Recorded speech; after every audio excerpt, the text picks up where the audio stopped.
Hello and welcome to Access Chat. I'm delighted that we're joined today by Joan Bohan. Joan is working for Dysnie in Paris and has been responsible for setting up the Dysnie network, focusing on helping find potential for their dyslexic employees and helping people realize their potential, because we know we have potential. So welcome, Joan. Can you tell us a little bit about who you are, how you came to take this journey on, and what sparked your passion in dyslexia? Hello, Neil. Yes, thanks for having me, and thanks for having this conversation, because I am really enthusiastic about dyslexia. But on the back of that, I am a Dysnie employee where I've worked for more than 25 years. I'm originally from Los Angeles, transplanted myself in France. I ended up settling down and having children. And one of my children is dyslexic. And I learned this early on when he was about 6 years old, the age that you are when you learn how to read. And as an American in Paris, I really struggled to get my brain around what dyslexia was. I was not at all familiar with it. And the bits and pieces that I heard were actually quite frightening. People in my entourage in France had children or acquaintances that were dyslexic. And the stories that I heard were pretty difficult to listen to. And it's boiled down to the very strict and demanding school system, the lack of understanding on the part of everyone like that. So I really struggled with this. But as an American, I read in English, and it's just my natural way of reading. And I came across some pretty fantastic books in English that came out of the United States talking about dyslexia. One of those being Overcoming Dyslexia, that talked about the dyslexic brain and how it worked. Another one, Dyslexic Advantage, really focused on the strength side of dyslexia. And a couple of others, including the Dyslexic Empowerment Plan. And, I was really amazed to learn the incredible things that I know today about dyslexia, that yes, there is a challenge with reading and spelling and writing as a result, but the brain is really set up in such a way that things are processed differently. And so dyslexics think differently, which means that there are these creative minds, out of the box thinkers and problem solvers. And, I was just floored, because up until that point, I hadn't realized that we're strengths. In fact, the buzz about dyslexia, I think, was rather negative and talked about and implied maybe even a subpar intelligence level. So, I was just really excited about that. And I wanted my son to be excited about that. And so I really pumped this information up into him. And, so that was kind of my backdrop. And I was like the cheerleader. I was a dyslexic cheerleader, in my household. And about 5 years ago, so coming back to that, how I got involved in this project. So about 5 years ago at Dysnie, I pitched an idea about dyslexia empowerment. Really thought this would be a great opportunity to help change the perception of dyslexia and show the positive side, but also inform people, because as dyslexics know, people don't quite understand it. Even teachers don't necessarily know what they need to know about dyslexia. So it is pretty daunting. And, I thought if we could tell children what dyslexia was about, then when they became adults, they would be, less intimidated by that word, and maybe even be inspired by the dyslexic colleague or friend that they came across.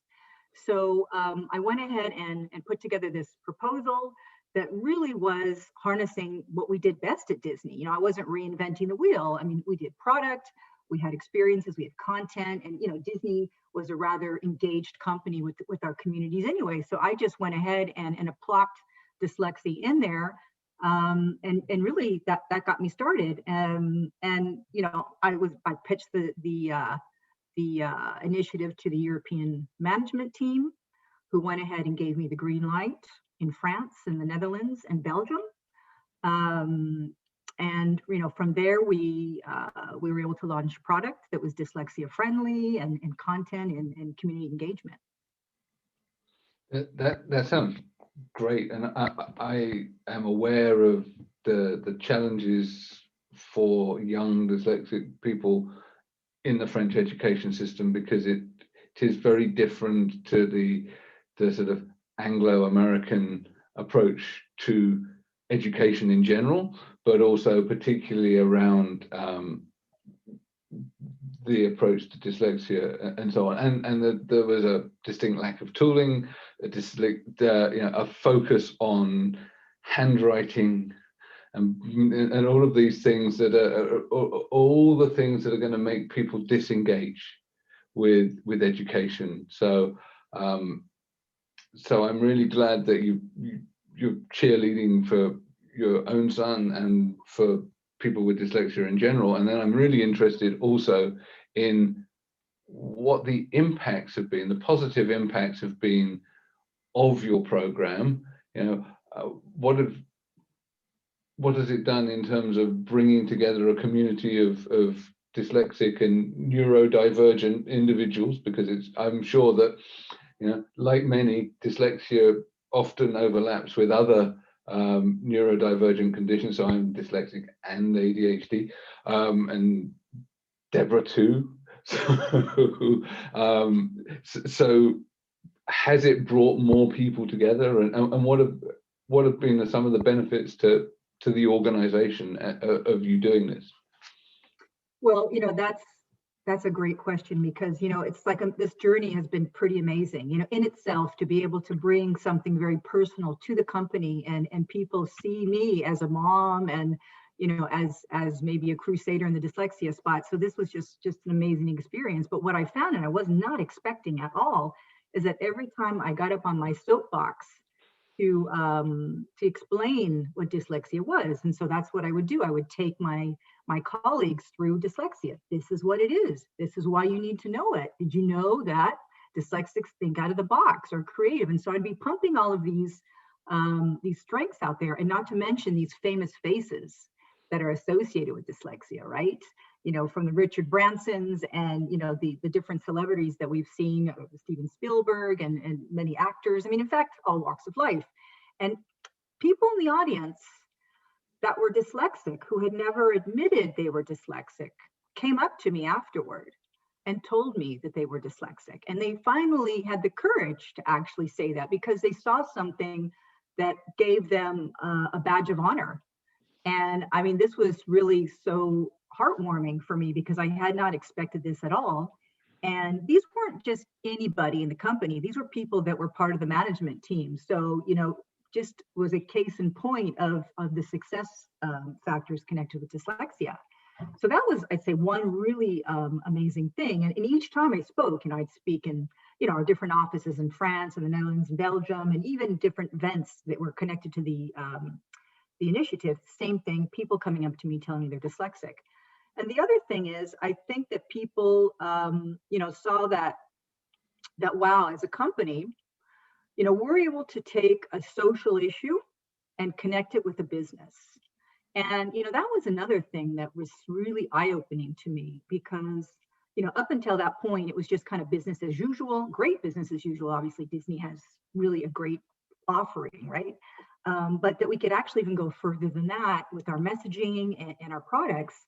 And so it really got, you know, me thinking that we could actually do more than that in terms of social innovation. But other people were also sparked and came forward with ideas that were impactful. So not necessarily in the disability space, although there were some, but, you know, the more you talk about these type of initiatives, the more people start thinking. And that's frankly how I got started.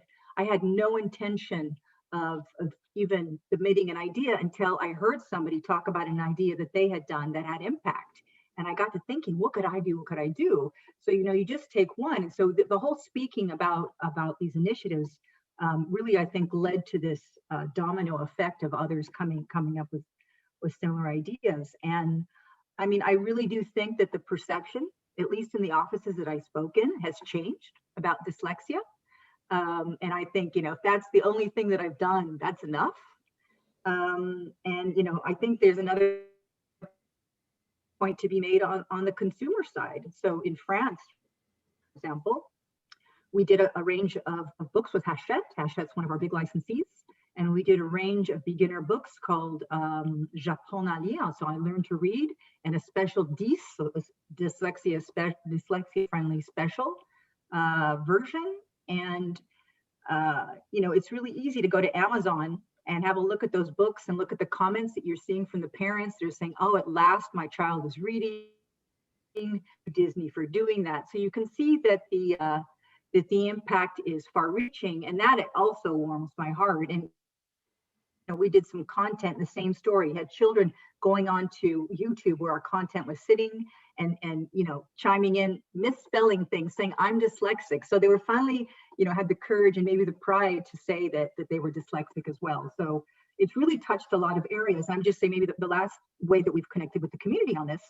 And, these things weren't planned. And that's the other beauty of doing a project like this, is that you just kind of go with it and then some ideas kind of crop up. I had a mother come up to me after I did a speaking engagement about it in France, about the project. And she said, can you take my son in? He's 13. He needs to do a week in a company as part of the school program, which they have to do in France. It's called the stage d'entreprise.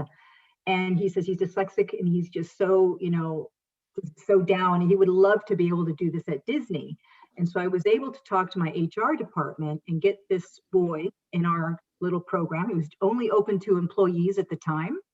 I got him involved, and then that led to every year, twice a year, we have the employees of our cast members, as we call ourselves, involved in this program. But also we opened it up to the dyslexic children. And I mentioned that some executives came back to me to tell me that they were dyslexic. Well, I was able to pair them up during a little one-to-one. And so that they could not only see this great Dysnie thing that we were doing, but also to meet one of their own who was accomplished working for the Walt Disney Company. And that was something that I hadn't even planned. And boom, it just kind of took off and happened. I think that you bring up so many good points. I want to say, you mentioned Richard Branson, and he did a story that I actually read in the Delta magazine. I forget what it's called, and he said that his dyslexia almost killed him. And what happened was he was jumping out of an airplane, and it was new. He had just started doing this, and he pulled the wrong cord because of his dyslexia. Luckily, there was an instructor near, and so they helped correct it so they didn't die. But he considers dyslexia really his superhuman strength, his superhero strength. But Neil was one of the first people that I met that really came out big having dyslexia and really owning it. And I also know that Dysnie has done a lot around the world to make sure that we all can experience the magic. I had mentioned off air that my partner, Richard Streitz, is a former Dysnie Imagineer. He worked for Dysnie for 15 years and built many theme parks, and still, when he talks about Dysnie, he says, we. It's like, I think once you fall in love with Dysnie and you're a cast member, you're always a cast member. But so I really liked some of the creative disability inclusion efforts that Dysnie was making with here in the States and all over the world. But I also think that the reason why your work is so important, and people like you and the rest of us, all the stuff that we're all doing, is that sometimes when children are learning, and they realize they're different, and the way we're teaching does not really help them learn, then and sometimes often society turns it on them, and you're broken and you're bad. And, Neil, come on, you need to apply yourself and you need to do this. And I certainly was not diagnosed with either one of these things as a child. In the first place, girls were not being diagnosed. Boys weren't being, I'm much older. But at the same time, then we see only boys being diagnosed. So it's a very interesting progress, but it is unfortunate that still, when we're educating individuals with dyslexia, whether it's known or not known, and it's often not known, the person is attacked. Well, if you would apply yourself, and it's always you that's broken. And I think that's very damaging to society, because what we do know is that dyslexia, as you said very eloquently, Joan, dyslexics are very creative. They're very innovative. They think differently, which is what corporations and employers want. They want those innovators. And I do think it's important to note that 65% of all entrepreneurs have dyslexia. I mean, this is not a minority group. This is a large group of very talented individuals, and dyslexia is like everything else. It's on a range. So I do want to applaud you for saying, wait a minute, how can I make a difference? I mean, that's why we started Access Chat. How can we contribute? We're not paid anything. We have these wonderful supporters and stuff of our program, but we did it because we knew this is one way to bring the community, which is a gigantic community. If you look at the community of people with disabilities, and often, unfortunately, and we're working hard on this point, but this is often not a club that people want to join. I remember when my daughter was born, 4 months later, she was diagnosed with Down syndrome. And my first reaction was, my daughter does not have Down syndrome. No, she doesn't. So it's like one thing that we are trying to do, and then people like you, leaders like you, making a difference, is making sure that we really, really can be proud of who we are, and really be very honest about our lived experience so we can add value to society. And so I just really applaud all the work that you've done, all of the work that Dysnie has continued to do to make sure we all can have a magical experience. You know, we're guests, we're not customers. I love how Dysnie sticks to their brand and their theme of let's all have a magical experience. So I just wanted to turn it over to you, and I know Antonio has a question, so I will go on mute.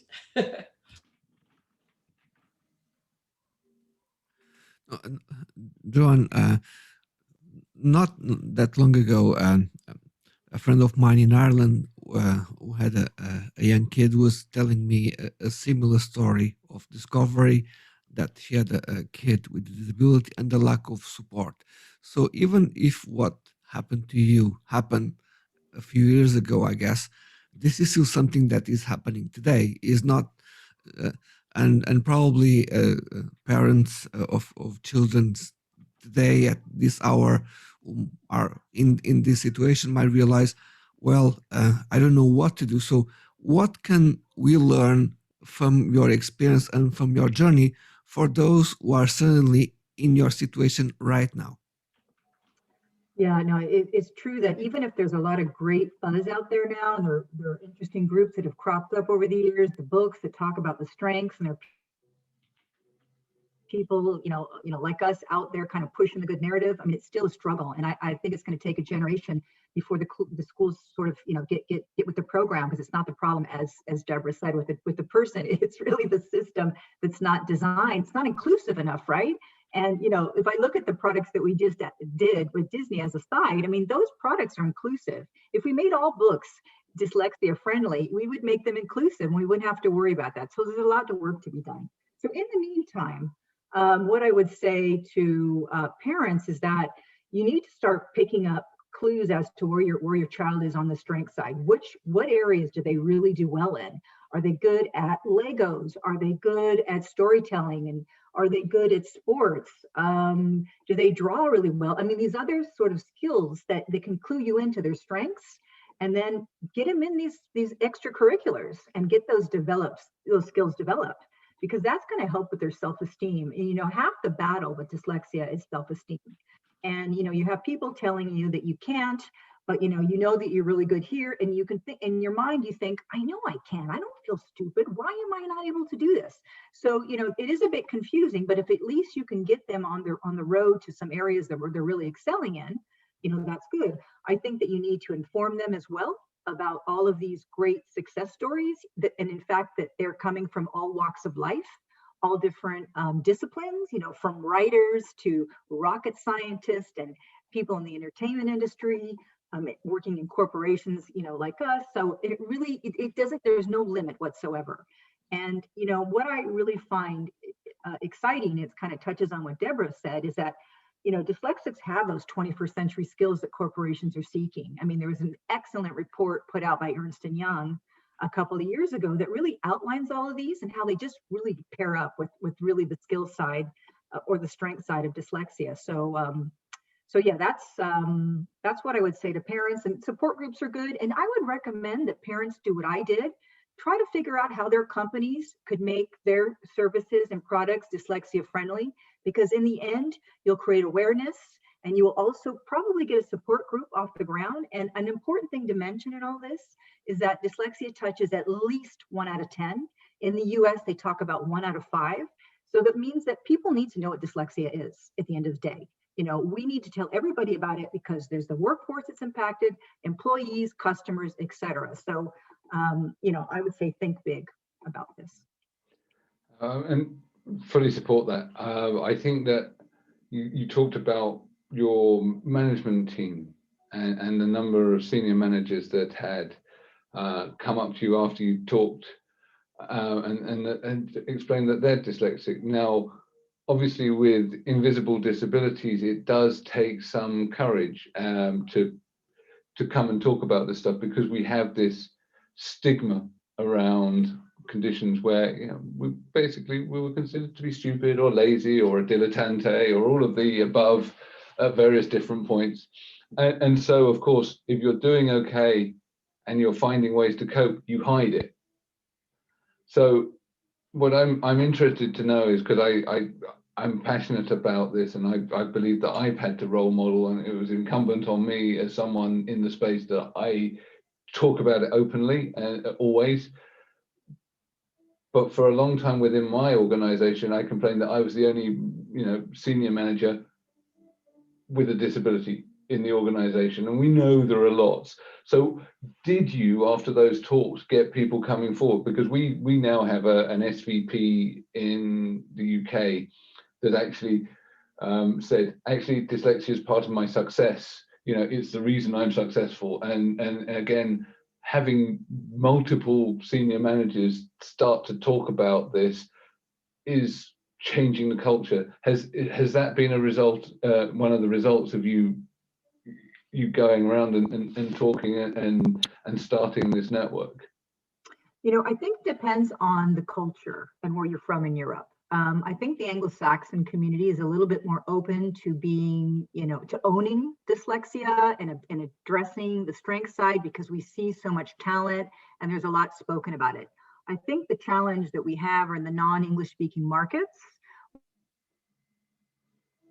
Still where the narrative or the positive narrative is not there. And there's, yeah, exactly. And so, for example, in France, what I would love to see is that book Dyslexic Advantage translated into French, because I think there's that narrative that needs to get out there. You need to create these stepping stones in all of the non-English speaking markets that translate those books I referred to earlier on, to sort of open people's mind about that. Because the other thing that we haven't talked about yet is that dyslexia is hereditary. And, you know, you often find that, you know, that it does run in families, and it might skip generations, and it might be in an undiagnosed situation because, you know, 40 years ago, this diagnosis wasn't happening, and so on and so forth. So, you know, it's really important that people have this positive narrative. And I think that's the first step before coming out, so to speak. And in France, another thing that is not happening, that what's happening in the Anglo-Saxon world, is you have celebrities that have dyslexia. They're not necessarily coming out about it. So it's almost like we need to rally the talent, the celebrities in each market. And that's kind of like a private goal, or I should say not private, but it's a personal goal that I have.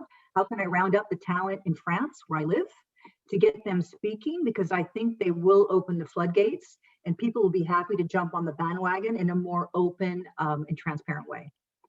Yeah, I think that's a great point, because, you know, there are cultural differences, and different countries are at different points on that journey.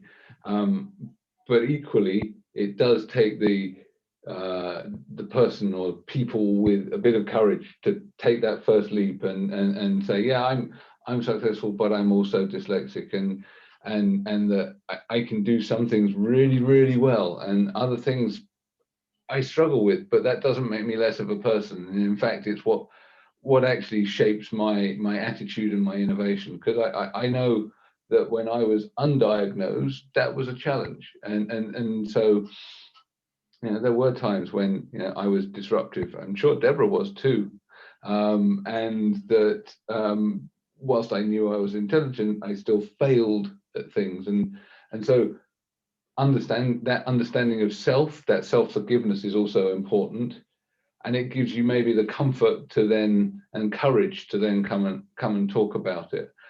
I also think that it's the more you do it, the less difficult it becomes.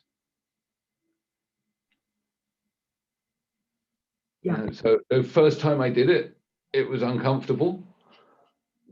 Now, you only have to Google me. It will come up. There is no secret. But it takes Well, courage. it's almost, It takes Neil, courage. it's almost like yeah, and I think that, it's great that, you are so vocal about that. And and I think we need other executives to come out, and there needs to be some sort of a community that dyslexic executives, let's say, for the lack of a better word, are part of, so that they can, there can be maybe profiles about them and encourage others, and then it just becomes a snowballing thing. I mean, there's so many things that need to happen to get people more comfortable about talking about it, but you're right, you need to start with the courage, somebody like yourself encouraging other people, finding well-known people as well to maybe get on the bandwagon and to be the godfather, the godmother of the movement in the given country. And but yeah, there needs to be something like that. Just so you know, there is actually a group on LinkedIn called Neurodiverse Professionals. So that's one collective of people that are on a social network that are open about their neurodiversity. So that it may not just be dyslexia, they may be ADHD, they may have autistic spectrum condition, but it's a group of people that are professionals that are happy to talk about it and collaborate, and we need more of that. Because that role model behavior then cascades through the culture of the organization, and gives people that maybe haven't felt comfortable permission to be open. Yeah, I agree. And maybe just to add to that, sorry. Go ahead. No, go ahead. I have a delay because it's snowing and ice here. Okay. So you go ahead, Joan, and then I'll comment. Okay. I was just going to say to that point, Neil, because of those cultural differences, I mean, a company like yours or mine, who have offices all over the world, if you had a couple offices really being, gung-ho about speaking up and out about it, it could encourage the executives from the French office and the German office and the Italian office, et cetera, et cetera. So there's a certain power, I think, that the big corporations have. So even if culturally, like in France, there's always sort of a stigma about making spelling mistakes. And, there could be people that just do that because they're dyslexic, that people would dare speak up. But if you had somebody in another office, an executive that was willing to speak up, this could have a knockoff effect.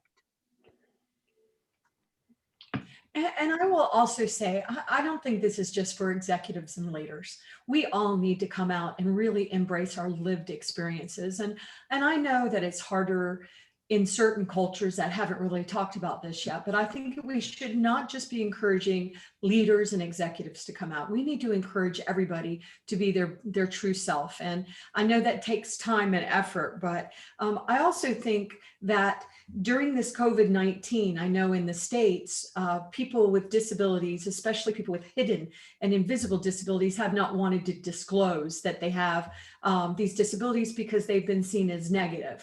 But what we've seen during the COVID-19 is more Americans self-identifying than ever before. And then there's these, I don't know what to think about this, but there's these weird things that are happening that I can always find something positive about any situation. It's almost obnoxious, but I was talking to somebody in the UK the other day, and they told me that they had a CEO of one of their client companies that came and said, will you give me a test for dyslexia because I want to be neurodiverse?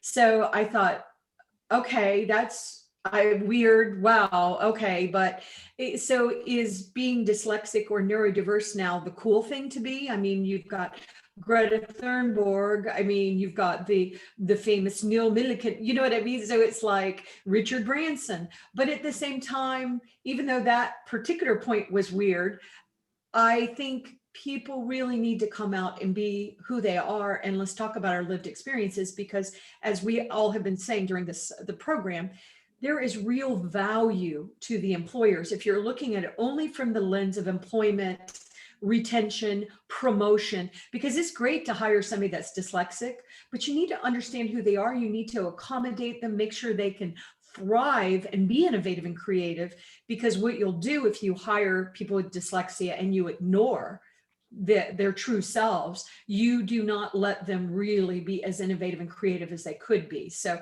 I applaud companies like Atos that understand the value that Neil brings to the table and, really allow him, to once again bring his true self to the table. And I don't know if you wanted to comment on that, Joan.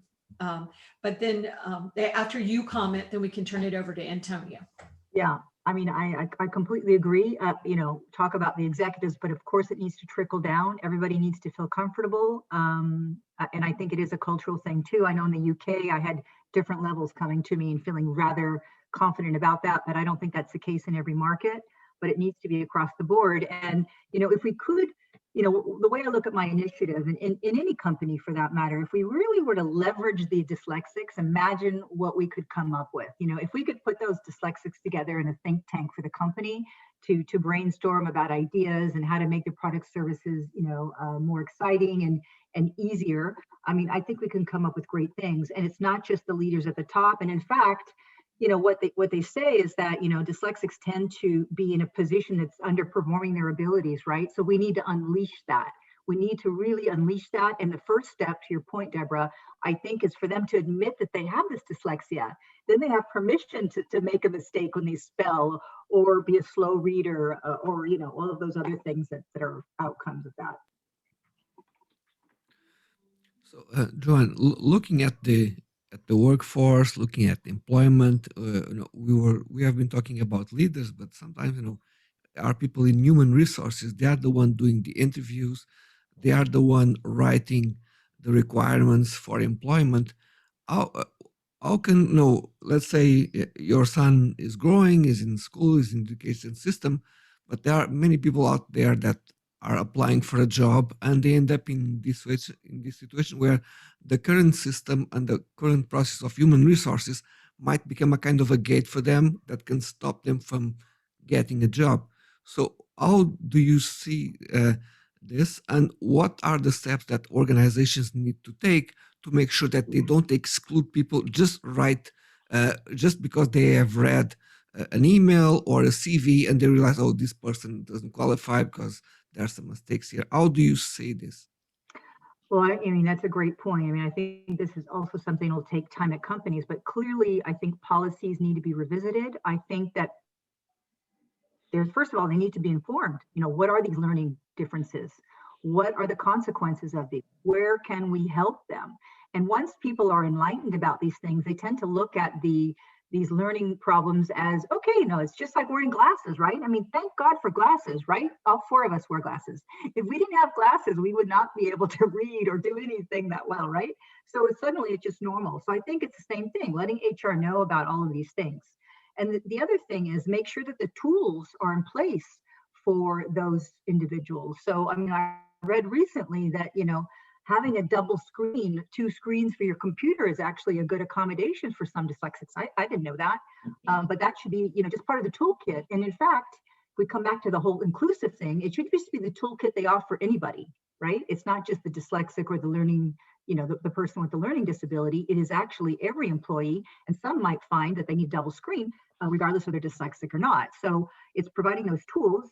And, and I think there's another thing that we really can do is that we can write into the policies for the employees of the dyslexics, certain things like time off, because as a parent of a dyslexic, I'm constantly having to deal with meetings and going to meet with specialists and this, that, and the other thing, which has been easy to do, relatively speaking, at my level because I had a team. But for people lower in the hierarchy, it's not that easy. So I think there's a lot that needs to happen in different spaces, and all of that together could lead to, taking people on that, okay, there's a spelling mistake and maybe they're going to be less critical when they find out that that actually could be as a result of dyslexia.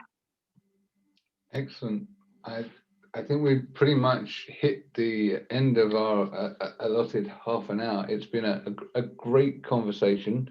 I fully agree that we need to do more to support individuals. By the way, I've got 3 monitors. It helps marvelously.